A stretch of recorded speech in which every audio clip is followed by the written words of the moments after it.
What's up YouTube? It's been a while purely because I was playing the Atlas Invasion SSF League. I know in my last video I introduced the Poisonous Concoction Occultist as the fastest mapping build, and I was able to kind of prove it by winning the Atlas Invasion SSF League.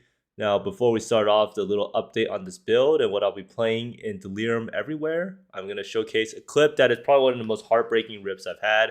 At this point I've been awake for quite a while. And oh wait, we actually saw it before, so I kind of ruined the surprise. But anyhow, you can see I'm at 99% or 98% on the way to 100, and at this point I'm pretty sleep deprived. I had to stay up a long time to be able to push the XP, and I was pretty much looking forward to going to sleep, and this unfortunate incident happened. So I'm just running around having a blast, killing the mob, not really trying to stay in one spot too much, and I got blown up by VolDD. It is actually remarkable. Like, how many times can one person die to detonate dead? I don't really know. It honestly beats me. I don't really know why detonate dead exists. It's my fault for standing on the corpse, but I was moving away from the corpse and I just got blown the F up. And yeah, you know what this means? This means that I am wasting another 3 hours or 2 hours to try to level up to 100. It was one of the most heartbreaking rips I've had. Now, you could say that hardcore rips are more heartbreaking, but the fact of the matter is, when you die in hardcore, you go to sleep, right? You don't need to like worry about leveling again. And it is honestly worse feeling than dying in hardcore. Because when you die in hardcore, it's over. You don't need to worry about leveling. It's over. You're done. You can relax. You can just accept the fact that it's over. But this rip hit kind of different. It honestly made me feel like horrible. So now let's go see this other clip. Now, if you guys haven't joined my Discord, you can always join it and ask me questions. But now here is a triumphant moment. So there's the highs and the lows of PoE, right? So here I'm finally doing it. So a lot of people ask how I actually leveled, and I did level through doing betrayal safe houses. First character to reach level 100, and it was with some random mob. So I hope this proves that in any XP race in the end, that bossing doesn't matter. I never even killed Awakener until after I hit 100. It was probably a mistake. I underestimated my DPS on the Conquerors, because actually when I went to do the Conquerors again, it was pretty fast, and I should have definitely have killed the Conquerors. But I never did any bosses, never even did the invitations because I never got Elder. And overall, that's just how XP racing goes. You pretty much, at a certain point, you just sacrifice everything you do to get experience. I don't know how enjoyable of a playstyle I personally find it, purely because it really doesn't allow you to be able to upgrade your character that much. Because at a certain point, you reach where it's pretty hard to upgrade your gear, and you do have to spend a lot of time harvest crafting and trying to get a better roll, that you will just be wasting so much time to try to roll better gear that you would probably have been better off just doing XP the whole time. Now, I will be playing this build again in Delirium Everywhere. There are a lot of changes that I do think will be made that could be done for a lot better. And the reason I was unable to do these changes was because I was just doing XP. I couldn't actually get the cluster jewel, and you'll be able to get a cluster jewel a lot easier in Delirium Everywhere. So there are a lot of changes I could make to the build, and I do think that the damage will be a lot better on single target. I did see some people do Poisonous Concoction, and the damage is actually not that bad.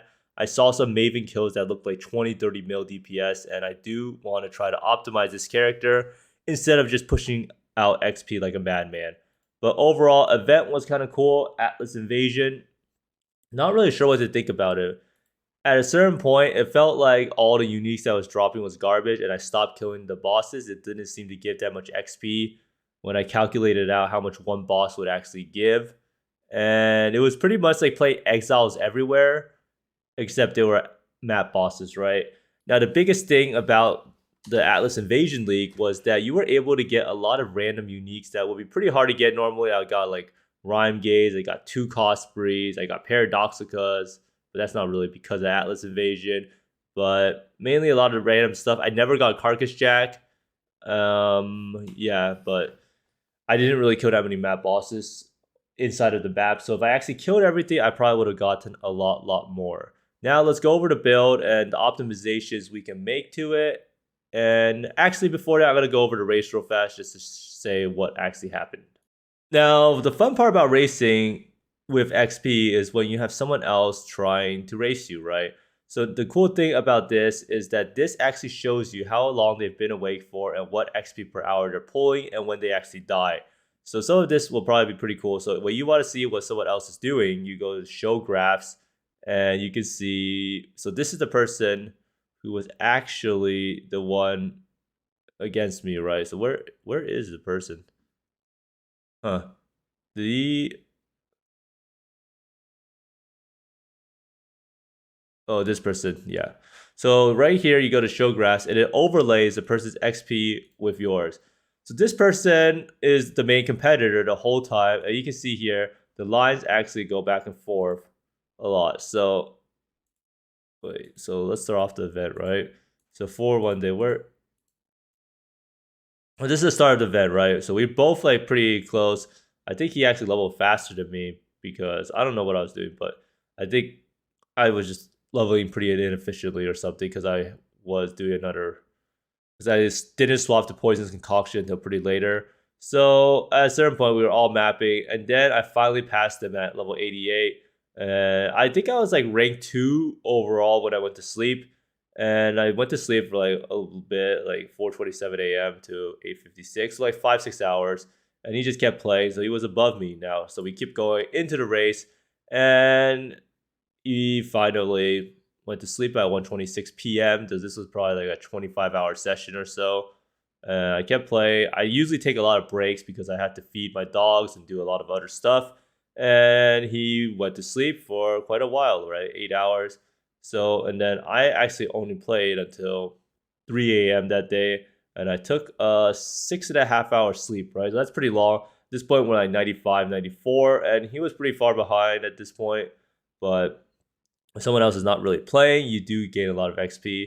I actually think I pretty much just went hit the sack right pretty early on. I and took a shower and everything, but basically kept going. And then the next day, so at this point in the race, it's getting pretty close, 95. Now, it's nice to keep in mind that 97.5 is the halfway mark.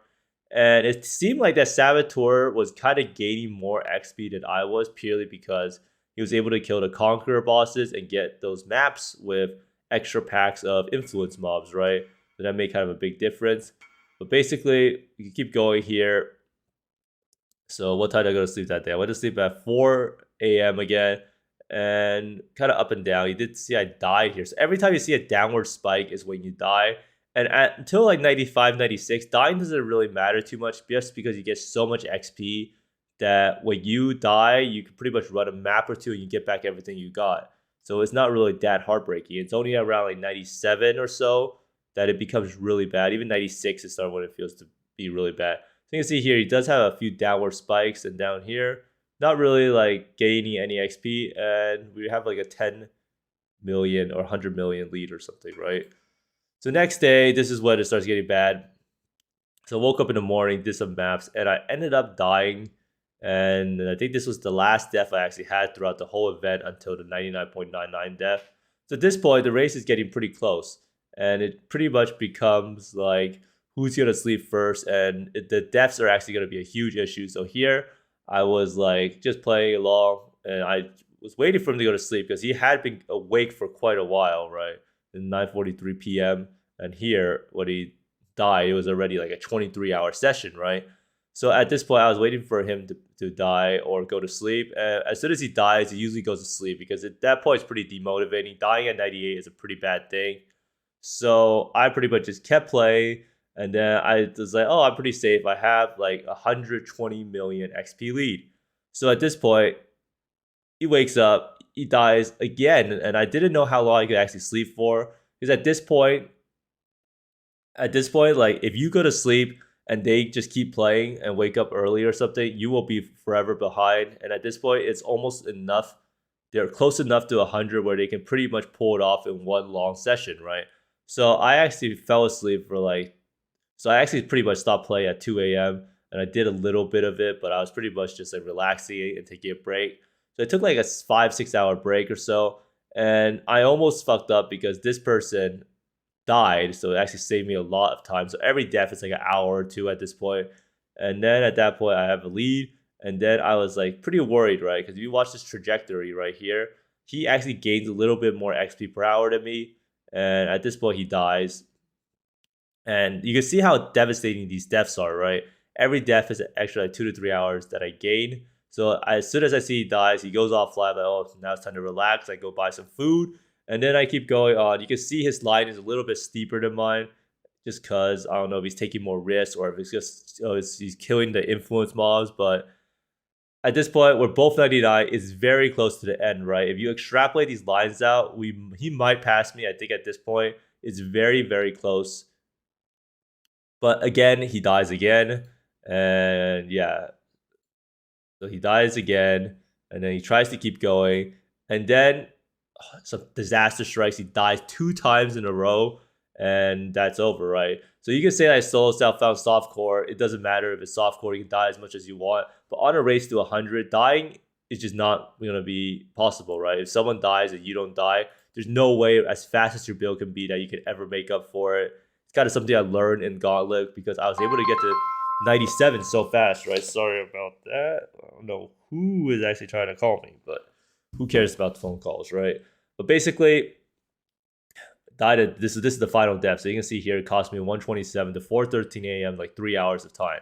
I just wanted to give a quick insight on how the race went. It's pretty fun actually when someone is racing you and you kind of put in maps back to back. It's kind of mentally draining after a while, but probably the last time I'm going to be doing any SSF or race to 100 because at a certain point you just can't upgrade the character because it just costs too much time, right? But as you can see here, the race was pretty close overall, and this person was actually trying to beat me. Because at one of the times, he actually saved a bunch of like maps, like Distant Memories or some of the high XP maps, Poor Joy Asylums, and ran them all and beat me to 97, I think, or was it 98? I'm not sure. Oh, it's right here. You see the spike up here that he ended up beating me at, and it was first to level 98, I think. So that was pretty annoying, but it is what it is. I got outplayed there purely because I thought he was gaining this like rate. So you can see here, so suddenly this line becomes a lot steeper. So that's what actually motivated me to get to 100. If he never did this, I probably wouldn't have cared and just settled for #1 Occultist. But kind of petty, but it is what it is. But yeah, let's go over the gear I had on my Poison's Concoction character and what changes I would make in the Endless Delirium. So this is my character here. Then the gear honestly was like as good as I think I could have gotten without like a lot more influence crafting. Now, helmet. So as I say, the most important thing on this helmet is having the craft of increase the ratio of ailments you inflict while focused. It's pretty much like more than double damage. So what this means is that your poisons will last a lot longer, so that they'll actually end up doing around like 140% more poison damage for every time you attack. So it's a huge deal to have this craft. You do have to unveil this on a helmet, and you can get pretty unlucky. I don't think I got this craft until pretty late on. But basically, most important craft is this. Then that's why you should focus on getting life resist and this betrayal craft on your helmet. Now this 6 link, a lot of people ask me, how did I get the 6 link chest? Now it is redeemer based, which is probably the best thing that you can get if you could roll like increased effect of non-curse auras or frenzy charge. Now the way I got this chest is I got a few of these dabbed and dream cards in Delve, and I decided to gamble it, right? And that's the worst part about Scourge is that it is hard to get a 6 link without Scourge. It is really hard to get a 6 link, but the card I used was dabbed, draped in dreams, and I got 3 out of 5. I gambled it, and I got a full set. And that's what came out of it. So I actually do believe that this chest is pretty lucky. And then in terms of crafting it, I got a Greed Essence, and I ended up rolling 128 life and 29% spell suppression. And then I pretty much just crafted on 10% of life as extra ES and YOLO Exalted to 48 cold res on, which is a pretty lucky occurrence. Now these rings, I got this from a Betrayal drop, and then pretty much had to unveil. I unveiled the Fire and Chaos res, and I decided to just craft on life, and it ended up being a pretty good ring. A lot of resist and then a lot of chaos res too at the same time. Now this ring here, I got a hunter ring. I think it's a sapphire ring, right? And then I reforged chaos until I got despair. And I saw that I had 2 pretty good suffixes with resist. So I decided to craft on suffixes cannot be changed, and then use the Veil Chaos Orb, but I got the hybrid life and mana regen craft. And then I decided to craft on non-channeling skills have -7 to total mana cost. Now this amulet here is not Hunter, which I really wanted, so I got life and damage over time multi. I think I exalted 15% maximum ES on it. And it also had 10 all res, which is pretty good. I decided to craft on area of effect and area damage on it. And this helps you reach the area threshold of getting 21 radius on Poisonous Concoction, which you actually need 37% AoE to get that. Now, the reason that I couldn't get that normally is because you would normally have Carcass Jack if you were in a trade league or something like that. Now, I was able to turn this amulet into a talisman with a Betrayal Date. It transforms a non-unique amulet into a tier 2 talisman. I got this. Not really what I was looking for, but it's better than Dex, or so I thought. I actually really needed the Dex because it actually made me not have enough accuracy to get 100% chance to hit, which you actually really need on this build. Now here we have a chest piece, shield with just life and some suppression, and I crafted on strength as this build is really strength starved since I actually ran level 20 determination. Now over here we have the boots, some life, move speed, and I crafted on lightning and chaos res. Same here, a strength belt with life and resist, and I crafted on some more strength because I needed 156 strength. And here I used the warm side. Now the reason we use this is because you want rampage. And it's not as good as I thought it would be because Atlas Invasion didn't have enough density in the maps without a leak mechanic. So it's kind of a hit or miss. If you wanted to do more damage, you would use a Hunter gloves with chaos damage over time multi. Now jewels, I pretty much focused on getting more damage over time multi and life. So this is life, damage over time multi. Ideally, you would want attack speed or chaos damage as the other mods, but it's pretty hard to get a 4 prop jewel. And here is just some more chaos damage over time multiplier and some strength and int. So you can see here, overall my gear is not that good. And I was pretty much scraping by. Now, you do want to use Saturated Divine Life Flask. And you want to get this number to around 5,000 plus. And you're able to do this with Betrayal and having Hillock and Research to get your flask to be 26, 28 quality. And I was using the tech of gain 7 charges when hit by an enemy, so it's pretty much always up. I don't think these suffixes are ideal, and you should probably run percent armor, percent evasion, and percent attack speed. But it was kind of hard for me to roll the flask, and I never really spent that much time on it. So now let's go into the lovely strategy and what I actually did to get to 100 in this league. Now, it always comes down to the region Hayward Hamlet. Hayward Hamlet is the go-to region. Now, the way you get to 100 really fast is by running safe houses and doing June missions. Now, the way you do June missions is you put it on the map device. So if you have the June mission, you do this, and then you'll get June in your map, and then you'll have 3 encounters. Now, the encounters you can get are always going to be Torah and research, or intervention and research are always guaranteed. And then you get one of the two of fortification or transportation. Now, the way you want to do this is you always want to be running as many safe houses as possible. Research safe house is by far the best for XP because there's these little jars that you can kill. And then you want to do the mastermind, except you don't want to kill Katarina, so you're pretty much just running the first half of the map just to get the XP for the 200% increased experience gain. Now, on this chart, you want as many betrayal lines as possible. The more red lines, the better. That means they'll show up in your encounters, and the trusted lines are pretty good too. So pretty much as many lines in your board as possible, make them trusted or make them betray each other. Now, in terms of the Atlas passives I was using, I use Harvest. Now, the reason we use Harvest is because it helps you craft your gear. And there's also a seed called Wild Matron, which is purple, that gives you a chance to gain additional missions if you sacrifice a map. So sometimes you'll get lucky, you can get up to 9 June missions from one Harvest patch. And then I took these nodes here, so this gives you additional rank. This allows you to get safe houses a lot faster. So when you execute someone, if they're rank 1, it goes to rank 3. And these nodes gives you 3% chance to grant an additional June mission on completion. So you have 9% chance. And then this day here, every time you complete a map, you get 10 intelligence to the safe house. So you need 100 intelligence before you can run the safe house.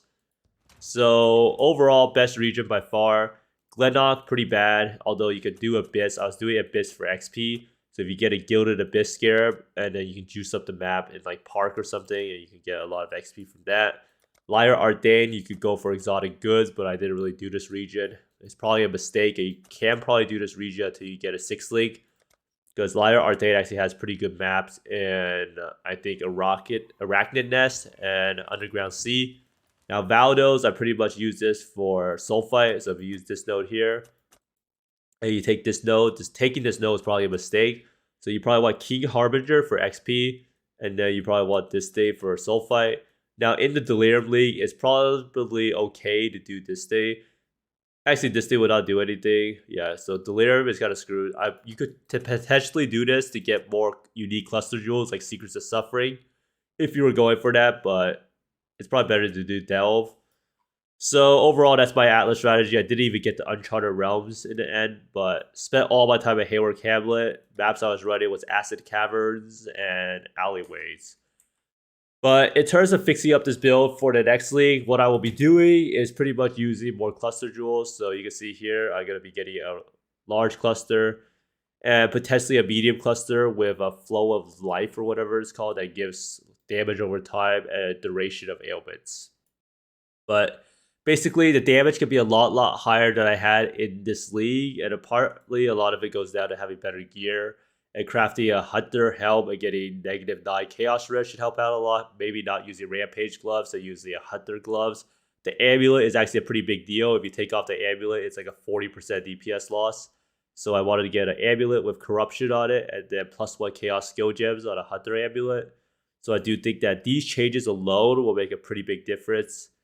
And that's pretty much it, honestly. Like, the amulet and not having corruption annoy seem to be a huge deal on damage. And I'm probably going to use this one jewel here called Survival Secrets, and this will help out with bossing and giving you more flash charges. So this is pretty much like Pathfinder in a jewel slot, except you get 20% reduced flask effect. So overall, I'm going to be playing this build again. I'm going to be using a cluster setup, because if you take out the cluster setup, and then you take out the amulet, which I never really even had, you can see it goes down to 675k. So clusters are OP. Delirium everywhere will give clusters. So I hope you guys try this build out. And I hope that everyone actually enjoyed playing it. I do think that it was probably not exactly the best Atlas Invasion build, but I do think it'll probably be one of the best Delirium builds. Now, purely XP racing is kind of fun, but kind of exhausting, TLDR. And yeah, I'm going to be trying this build out, but play a lot more casually, and I will be updating the build guide or giving you daily build updates in YouTube videos again now that I'm not doing racing. But thanks for watching, everyone. I hope you find more Beers, Exalts, and Mage Bloods than me, and see you next time. Bye.